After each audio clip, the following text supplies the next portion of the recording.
Buenas, en este video vamos a hablar un poco acerca de los aminoácidos, péptidos, proteínas y enzimas. En el contenido tenemos aminoácidos, péptidos, proteínas y enzimas. Hablemos de los aminoácidos. Los aminoácidos son compuestos que se encuentran formados por un grupo amino y un grupo carboxílico, así como lo podemos observar aquí, grupo amino y un grupo carboxílico. Todos los aminoácidos que hacen parte de las proteínas humanas son L. Y aquí en la R es donde se observa la cadena lateral que difiere la mayoría de los aminoácidos. En la naturaleza existen alrededor de 300 aminoácidos, pero solo 20 hacen parte de las proteínas humanas. Aquí podemos observar la mayoría de los alimentos que contienen proteínas. Existen otros alimentos como algunos cereales, granos, que también contienen un alto contenido proteico, pero nos vamos a referir únicamente a los alimentos de origen cárnico, que son los que contienen los 20 aminoácidos esenciales. Bueno, entonces sabemos que en la dieta pues aporta los aminoácidos, la proteína, de ella se obtienen los aminoácidos de la dieta. Estos aminoácidos son catabolizados los esqueletos de carbono, son catabolizados y los esqueletos de carbono pasan al ciclo de Krebs. En este ciclo de Krebs, el nitrógeno pasa a procesos biosintéticos, o sea, a formar nuevas proteínas, y otra parte es eliminado en la orina en forma de urea, ácido úrico o amoníaco. Esto es algo muy importante, ya que el exceso del consumo de proteínas va a hacer una alimentación negativa, una parte negativa en el metabolismo, ya que se van a eliminar muchos de estos compuestos, específicamente el ácido úrico, que es el responsable de producir pues, los cristales de ácido úrico y su consecuente artritis reumatoidea, o también cálculos renales o inflamación de las articulaciones, como ya les había dicho.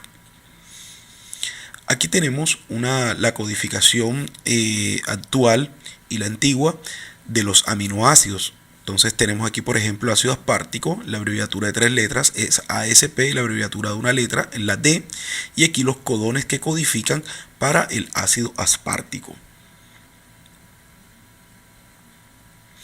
Bueno, los aminoácidos se pueden clasificar de varias maneras. Aquí tenemos una clasificación que nos dice como neutros no polares. ¿Cuáles son los neutros no polares? Tenemos la glicina, alanina, valina, fenilalanina, isoleucina, leucina, triptófano, metionina, cisteína y prolina. Estos aminoácidos se denominan neutros no polares porque tienen un grupo amino y un grupo carboxílico. Y la mayoría de ellos se caracterizan por lo mismo. No polares porque no se disuelven en agua. Tenemos los aminoácidos neutros polares. Quiere decir que estos sí se disuelven en agua y también son neutros porque contienen un grupo amino y un grupo carboxílico. Entonces dentro de estos tenemos la serina, treonina, tirosina, asparagina y glutamina. Los aminoácidos ácidos tenemos el ácido aspartico y el ácido glutámico. Son ácidos porque contienen dos grupos carboxílicos que le confieren la característica ácida. Tenemos los aminoácidos básicos, que estos por el contrario tienen dos grupos amino. Tenemos la lisina, arginina e histidina. Y tenemos la clasificación más importante desde el punto de vista nutricional, que se clasifican como esenciales y no esenciales. Los esenciales son la fenilalanina, metionina, leucina, treonina, isoleucina, triptófano, lisina, valina e histidina. Se denominan esenciales porque los debemos consumir en la dieta. Nuestro organismo no es capaz de sintetizarlo y debemos consumirlo con los alimentos. Y los únicos alimentos que contienen los 10 aminoácidos esenciales en los requerimientos fisiológicos necesarios para el ser humano son los alimentos cárnicos. Cuando hablamos de alimentos cárnicos nos referimos carne, pollo, pescado, cerdo, leche, huevo. Todos esos son alimentos de origen animal, de origen cárnico. Y los no esenciales tenemos el ácido aspartico, tenemos la cistina, ácido glutámico, glicina, alanina, prolina, arginina, serina, cisteína, tirosina e hidroxiprolina. Estos aminoácidos no esenciales no es importante si los consumimos en la dieta o no, ya que nuestro organismo es capaz de sintetizarlo a partir de los esenciales. Bueno, los aminoácidos forman cadenas largas y estas cadenas largas forman péptidos o proteínas. Los aminoácidos sirven para la transmisión nerviosa, síntesis de purinas, porfirinas, pirimidinas. Los péptidos, algunos péptidos son hormonas y otros son utilizados como medicamentos, como por ejemplo algunos agentes antitumorales como la bleomicina, y algunos otros son utilizados como antibióticos como la bacitracina y la gramicidina A. Los aminoácidos pueden tener carga neta positiva, negativa o no tener carga. Entonces aquí surge una definición que es el punto isoeléctrico o estado de Switterium. Este punto isoeléctrico es el pH en el cual un aminoácido no tiene carga. Por ejemplo, nosotros tenemos aquí este aminoácido, esta es la escala de pH, vamos a ponerlo en el extremo 14 y este sería el 1. Entonces, este aminoácido, si yo le agrego sustancias ácidas, él va a migrar de esta parte hacia acá hasta que llegue a un pH en el cual las cargas positivas son iguales a las negativas, o sea que su carga neta va a ser 0. Por el contrario, si yo le sigo agregando ácido, entonces el pH va a hacer que este aminoácido quede cargado positivamente. Entonces el pH en el cual el aminoácido no tiene carga se denomina punto isoeléctrico o estado de Switterium. Hablemos de los péptidos.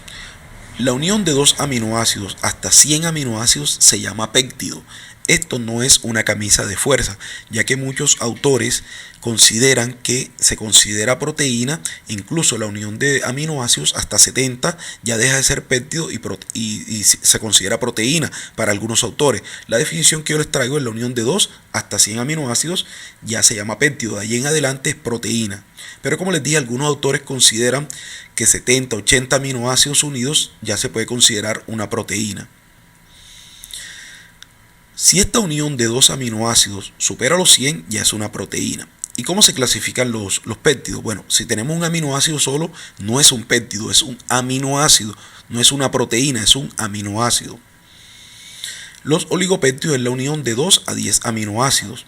Y si tenemos dos aminoácidos unidos va a ser un dipéptido. Si tenemos 3 es un tripéptido. Si tenemos 4, tetrapéptido, pentapéptido, hexapéptido, heptapéptido y así sucesivamente hasta que lleguemos a los 10 aminoácidos. El polipéptido es la unión de 11 hasta 100 aminoácidos y ya sabemos que si supera los 100 aminoácidos ya lo vamos a considerar una proteína. La unión de un aminoácido con otro se da por medio de un enlace peptídico y el enlace peptídico lo vamos a definir como la unión del grupo amino de un aminoácido, la unión del grupo amino de un aminoácido con el grupo carboxílico de otro aminoácido con la salida de agua. Entonces, esto que tenemos aquí es el enlace amida o enlace peptídico, la unión del grupo amino de un aminoácido con el grupo carboxílico de otro aminoácido. Se denomina enlace peptídico. Aquí tenemos los dos aminoácidos, entonces aquí hay un rompimiento de este enlace del hidrógeno y el grupo hidroxilo. Estos dos se unen y van a formar el agua. Aquí la vemos y esta unión es el enlace peptídico o enlace amida. ¿Cuál es la importancia biomédica de los péptidos? Muy parecida a la de los aminoácidos. Tenemos el octapéptido angiotensina 2, que es un agente hipertensor. Tenemos el nonapéptido braniquidina, que por el contrario es un agente hipotensor. Tenemos el nonapéptido braniquidina, que por el contrario es un agente hipotensor. Tenemos el nonapéptido oxitocina, que es muy importante y muy utilizado para provocar contracciones uterinas, para inducir el parto. Tenemos que algunos son neurotransmisores, así que van a ayudar al impulso nervioso, y algunos agentes antitumorales como la bleomicina también son sustancias peptídicas, y obviamente pues como lo había mencionado antes, antibióticos como la bacitracina y la gramicidina A también son sustancias peptídicas. Tenemos las proteínas. Las proteínas son compuestos formados básicamente por carbono, hidrógeno, oxígeno y nitrógeno, pero algunos pueden tener azufre, fósforo, magnesio, cobre, etc. También son considerados biomoléculas, al igual que los carbohidratos y los lípidos. Son unas biomoléculas muy importantes ya que se consideran alimentos constructores que van a reparar tejidos y van a cumplir funciones indispensables en el cuerpo humano. Aquí tenemos todos los alimentos cárnicos que contienen largas cadenas de aminoácidos que a su vez si superan los 100 aminoácidos van a ser considerados proteínas. Esta es una representación gráfica de la estructura proteica. Bueno, ¿cuál es la importancia biomédica de las proteínas? Aquí tenemos el citoesqueleto, que da forma a la célula está formado por proteínas. Entonces, además de darle forma a la célula, también sirve como un conjunto de conductos de comunicación interna dentro de la célula para poder transmitir biomoléculas dentro de ella, como por ejemplo carbohidratos, lípidos, proteínas, etcétera. Bueno, tenemos la función motora, que la lactina y la miosina son dos proteínas contráctiles que permiten el movimiento muscular, permiten que nosotros podamos caminar, correr, trotar, realizar cualquier actividad, incluso mantener una posición estable de nuestro cuerpo gracias a estas proteínas, la contracción o relajación de estas proteínas. Tenemos la hemoglobina, que es una proteína con función transportadora, ella transporta oxígeno y dióxido de carbono. Tenemos los anticuerpos, que también son otro tipo de proteínas que cumplen la función defensiva, nos defienden de las enfermedades. Tenemos las enzimas, que son catalizadores biológicos que aceleran reacciones químicas.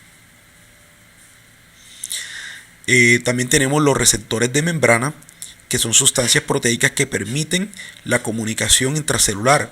Ellos permiten el ingreso o salida de moléculas dentro de la célula, como por ejemplo glucosa para su alimentación, hormonas, etc. Existen 5 niveles de estructuras proteicas. Tenemos la estructura primaria, secundaria, estructura terciaria, cuaternaria y la estructura quinaria. La estructura primaria es la más sencilla y está constituida de una forma lineal, aminoácidos unidos por enlace peptídico. Entonces aquí los podemos representar, este es un aminoácido, este es otro, y todos se encuentran unidos por medio del enlace peptídico. Y esta estructura lineal se denomina estructura primaria. La estructura secundaria se va complejizando un poco más, además de tener los aminoácidos unidos por enlace peptídico, también presentan eventualmente puentes de hidrógeno. Y aquí observamos que la cadena polipeptídica se puede plegar, entonces formando beta pliegues o alfa hélices. La estructura terciaria ya se complejiza un poquitico más. Tiene la estructura primaria, entonces tiene los aminoácidos unidos por enlace peptídico, tiene puentes de hidrógeno, tiene enlaces disulfuro y eventualmente tiene interacciones hidrófobas. La estructura cuaternaria de las proteínas, cuando tiene más de una cadena polipeptídica, decimos que tiene una estructura cuaternaria. Y esta estructura cuaternaria observamos 3 estructuras o 4 estructuras terciarias. Estructura quinaria de las proteínas. Cuando las proteínas se agrupan entre sí con otros grupos de biomoléculas para formar estructuras moleculares de orden superior y estables, esto se llama estructura quinaria de las proteínas. Y dentro de estas tenemos las proteínas alfa y las betatulinas, que forman los microtúbulos de la célula. Clasificación de las proteínas. Las proteínas las podemos clasificar en 2 grandes grupos, como holoproteínas y heteroproteínas. Dentro de las holoproteínas tenemos las fibrosas. Dentro de las fibrosas tenemos colágeno, queratina, elastina y fibroína. Estas fibrosas son proteínas de baja calidad. Y son proteínas de baja calidad porque, a pesar de ser de origen cárnico, no aportan todos los aminoácidos esenciales. Tenemos las globulares, dentro de esta tenemos la albúmina, que es la proteína más abundante y más importante de nuestro cuerpo. Es una proteína muy completa y sirve de reserva. Tenemos las globulinas, que dentro de estas tenemos las más importantes, que son las inmunoglobulinas, que nos defienden de las enfermedades. Tenemos las histonas y las enzimas. Las enzimas son catalizadores biológicos y las histonas cumplen funciones importantes en el ADN. Tenemos las glucoproteínas, que son proteínas unidas a carbohidratos, las fosfoproteínas, proteínas unidas a ácido fosfórico. De esta podemos hablar de la caseína de la leche, muy importante. Las lipoproteínas, que son transportadoras, dentro de estas tenemos el HDL y LDL. Y tenemos las cromoproteínas, que dentro de estas tenemos hemoglobina, hemocianinas y los citocromos. Las funciones de cada una de las proteínas. Bueno, entonces tenemos las de reserva. Esta la cumple la ovalbúmina, la gluteína y la ferritina. La ovalbúmina almacena aminoácidos. La gluteína, el crecimiento de la semilla. Y la ferritina almacena hierro en el vaso. Función estructural. Esta la cumple la colágeno, elastina, queratina y mucoproteínas. El colágeno forma tendones, huesos, cartílago y piel. La elastina es un conectivo elástico entre las células. La queratina forma piel, derivados como por ejemplo el pelo en los seres humanos, las plumas en las aves, las escamas en los peces, todo eso hace parte de las queratinas. Y la mucoproteína, mucosidad del líquido sinovial. La hormonal la cumple la insulina, hormona de crecimiento, proteína G, por mencionar algunas. Transporte tenemos la hemoglobina, hemocianina y lipoproteínas. La defensiva tenemos la inmunoglobulina, que es la defensiva, nos defiende de las patologías. También tenemos el fibrinógeno y trombina, que ayuda en la coagulación sanguínea cuando se presenta sangrado. La contráctil, ya habíamos hablado un poquitico de ella, la cumple la actina, miosina y también la tubulina. Las enzimas, que son catalizadores biológicos que aceleran reacciones químicas. Hablemos un poco de las enzimas. Bueno, las enzimas son catalizadores biológicos de naturaleza proteica. También se han descrito ARNs catalíticos que se denominan ribosimas. Todas las reacciones metabólicas de nuestro organismo se dan gracias a las enzimas. Y aquí tenemos una representación de cómo se daría una reacción química. Aquí tenemos la enzima, ella se une con unas sustancias que se van a llamar sustratos. Cuando ellos están unidos se llama complejo enzima-sustrato. Y luego que finaliza la reacción, la enzima queda completa y el resultado son los productos. ¿Cómo se estructura una enzima? Entonces, las enzimas son proteínas, así que van a estar constituidas por aminoácidos. Y el cuerpo de la enzima está constituido por aminoácidos estructurales que le dan la forma a la enzima. Tienen un sitio o centro activo y es el lugar donde se da la acción catalítica, donde se da la reacción. Miremos aquí, que aquí tenemos la enzima. Este sería el sitio activo donde se da la reacción y este es el sustrato. Aquí tenemos otro modelo de enzima. Dice que la enzima no encaja con el sustrato porque necesita un activador alostérico. Entonces este activador, cuando ya aquí la enzima cambia su conformación aquí cuadradita y encaja perfectamente con el sustrato. Esta es una teoría que la vamos a ver ahorita. Bueno, entonces como las enzimas son proteínas, están compuestas por dos fracciones. Tenemos la apoenzima, que es la fracción compuesta por aminoácidos, o sea, la fracción proteica. Y tenemos la coenzima o cofactor, que es un grupo prostético, o sea, no proteico, que se encuentra unido a ella. O sea, la enzima está conformada por una apoenzima, por la apoenzima y por una coenzima o un cofactor, cualquiera de los dos. Si es una coenzima, quiere decir que es una sustancia orgánica, que es una vitamina. O sea, si la apoenzima se encuentra unida a una vitamina, entonces vamos a decir que tiene una coenzima, es una vitamina. Una sustancia orgánica se le va a llamar coenzima. Si por el contrario lo que se le une a la apoenzima es una sustancia inorgánica como zinc, potasio, se le va a llamar cofactor. Aquí tenemos los complejos apoenzima, coenzima y holoenzima. Bueno, este es un modelo de los mecanismos de acción enzimática. Este es el modelo de la llave y la cerradura. Este fue propuesto por Fischer en el siglo XIX y dice que aquí tenemos la enzima y ella encaja perfectamente con el sustrato como una llave y una cerradura. Así como la llave encaja perfectamente con la cerradura, ese es el modelo que propone Fischer para hablar de la actividad enzimática, ya que las enzimas son muy específicas, ellas actúan sobre un solo sustrato y no actúan sobre otro. Entonces, así como una llave, usted no puede abrir con la misma llave varios candados, solo abre uno. Entonces miremos que también existe el modelo del ajuste inducido. Este fue propuesto por Kussland en 1958. Entonces dice que la enzima no encaja perfectamente con el sustrato, sino cuando ellos se encuentran, sienten la atracción, la enzima cambia su conformación y encaja perfectamente con el sustrato y pues se da la reacción catalítica. ¿Cómo se clasifican las enzimas? Ellas las vamos a clasificar como oxidorreductasas si actúan en reacciones de transferencia de electrones o en reacciones de oxidorreducción. Oxigenasas, hidrogenasas intervienen en la cadena respiratoria. Son ejemplos de oxidorreductasas. Tenemos las transferasas.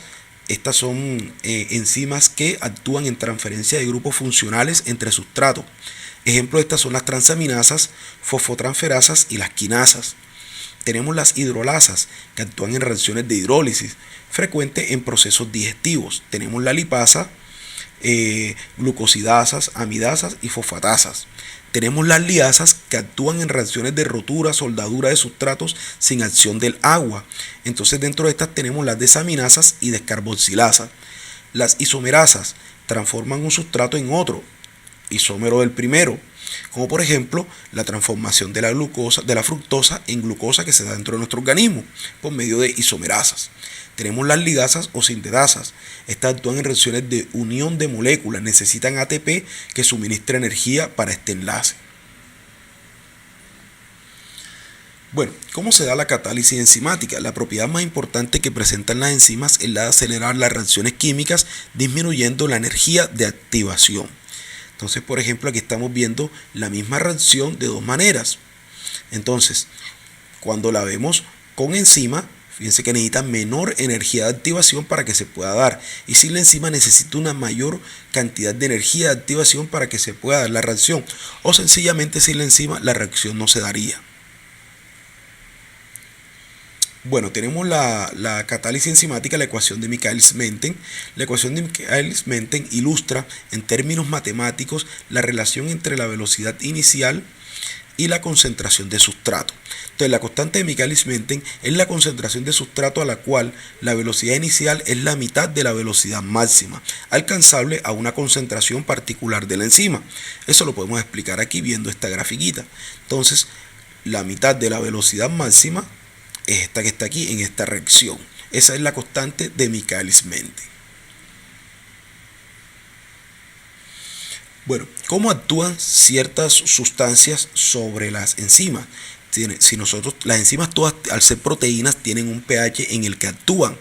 Entonces, por ejemplo, si una enzima tiene un pH óptimo de 7 y nosotros agregamos sustancias ácidas, el pH va a correr hacia acá, entonces la actividad enzimática va a bajar rápidamente.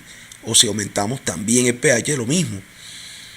Entonces, y si tu pH óptimo es 14 y nosotros agregamos sustancias ácidas, también va a disminuir rápidamente su actividad enzimática. Su actividad se altera fácilmente cambiando el pH al ser unas proteínas. La temperatura, ¿cómo actúa? Aquí tomamos como ejemplo la temperatura corporal. Nuestra temperatura corporal es de 37 grados Celsius. Si nosotros nos aumenta la temperatura a 40, en el caso de una fiebre grave 41, fíjense, toda la actividad enzimática disminuye drásticamente. Por eso es muy peligroso dejar aumentar la temperatura a más de 40 grados Celsius, a 39. Hay que controlar eso de una, porque la elevación de temperatura, las enzimas son mucho más sensibles que la hipotermia. Fíjense que la hipotermia, la actividad enzimática disminuye pero lentamente. Entonces, rápidamente, si la fiebre llegara a aumentar a los 41, 42 grados Celsius, todas las reacciones enzimáticas se detendrían rápidamente, incluyendo la respiración. Por eso el peligro de dejar aumentar mucho la temperatura. Bueno, ¿cómo se da la inhibición enzimática? La acción de las enzimas puede ser alterada o detenida por los siguientes mecanismos. Tenemos inhibidor enzimático, cuando una enzima inhibidora compite con el sustrato por ligarse a la enzima en su punto de fijación. Tenemos la alostérica, la regulación, cuando una sustancia inhibidora ligando altera la estructura de la enzima y no permite la unión de sustrato, o por saturación, feedback, cuando la cantidad de sustrato supera el límite metabólico necesario. Miremos una grafiquita que nos muestra todo esto. Aquí tenemos cuando la enzima se agrega un inhibidor, el sustrato va a tener que competir con el inhibidor para que se dé la reacción.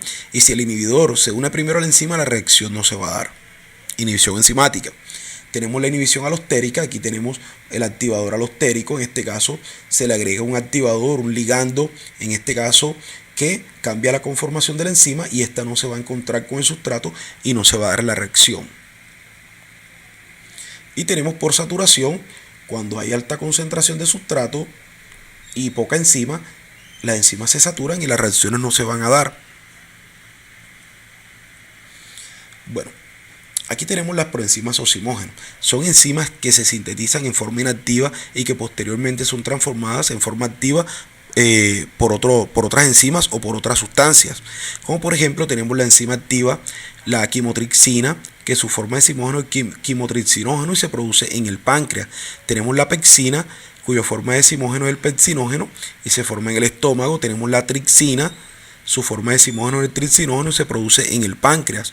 Tenemos la carboxipeptidasa, que su forma inactiva o decimógeno es la procarboxipeptidasa, que se produce en el páncreas. Tenemos la elastasa, que su forma de decimógeno es la proelastasa y se produce en el páncreas. Esto es muy importante ya que la mayoría de las enzimas digestivas que se producen en el páncreas, él las libera de forma inactiva. Luego ellas al llegar al intestino se unen con el quimoácido del estómago y, y enseguida se activan por ese mecanismo y empiezan a degradar las sustancias. Muchas gracias.